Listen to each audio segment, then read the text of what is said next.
Congress party के विधायक तथा विधानसभा में नेता प्रतिपक्ष का किरदार निभाने वाले राधाकृष्णन विखे पाटिल जल्द ही भारतीय जनता पार्टी में औपचारिक तौर पर प्रवेश ले सकते हैं। आपको बता दें कि बीते लोकसभा चुनावों में उनके बेटे सुजय पाटिल ने भारतीय जनता पार्टी के टिकट पर अहमदनगर सीट से चुनाव लड़ा और जीत भी हासिल की। उसी दौरान उन्होंने कहा था कि मैं जल्द ही अपने पिता को भी भारतीय जनता पार्टी में ले आऊंगा। जिस वक्त सुजय पाटिल ने भारतीय जनता पार्टी के टिकट पर चुनाव लड़ने का निर्णय किया था, उसी वक्त यह अटकलें लगाई जाने लगी थी कि जल्द ही विखे पाटिल भी भारतीय जनता पार्टी में शामिल हो जाएंगे। लेकिन चुनाव का नतीजा आते आते स्थिति साफ हो गई। राधाकृष्णन विखे पाटिल अपने सहयोगी 4 विधायकों के साथ किसी भी वक्त भारतीय जनता पार्टी में औपचारिक प्रवेश ले सकते हैं।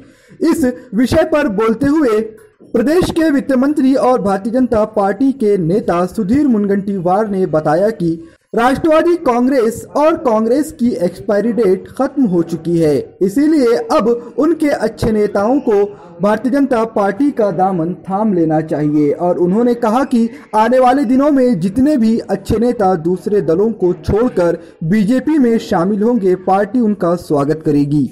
कांग्रेस आणि राष्ट्रवादीचे अनेक लोक आता इच्छुक आहे, कारण त्यांचंही बरोबर आहे। कारण आज काँग्रेस राष्ट्रवादी जसं औषधीची परिणामकारकता त्याची एक डेट असते, एक्सपायरी डेट नंतर त्याची परिणामकारकता संपते, तशी आता काही राजकीय पक्षाची जी परिणामकारकता आहे ती देशभर संपत आहे। आज या देशामध्ये 17 राज्यामध्ये मतदानात 50% पेक्षा जास्त मतदान भारतीय जनता पार्टी आणि मित्र पक्षांना आहे। 20 राज्य अशी आहे की जिथं काँग्रेस शून्यावर आली आहे। आणि म्हणून आपण बघत असाल की आता काँग्रेस हा जर आपण मानलाच तर आता या काँग्रेसच्या विचाराची जी आजपर्यंत जडणघडण होती ती आता आपणच म्हणताय की दारू बंदी हटवा इथपर्यंत आली, तर मग लोकांनी जे दारूबंदी हटवा म्हणतात त्याच्यावर निवडणुकीत बंदी टाकण्याचं काम हे साधारणतः होत असतं।